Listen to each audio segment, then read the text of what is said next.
intercooler.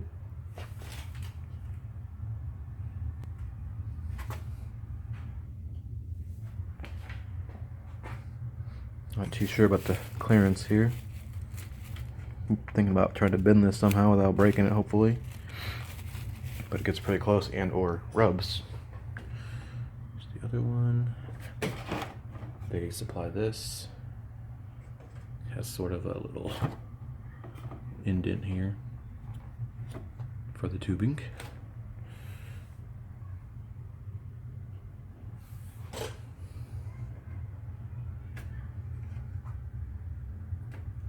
BOV line. We'll go here eventually once the last piece of intercooler tubing is in here.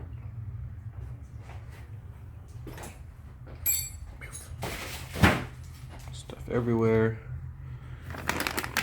Filter, breather tube. Down pipe, up pipe. Oil feed line goes in here. On top of the turbo, which is MIA still. GPS sucks. Battery, deflectable light, yep.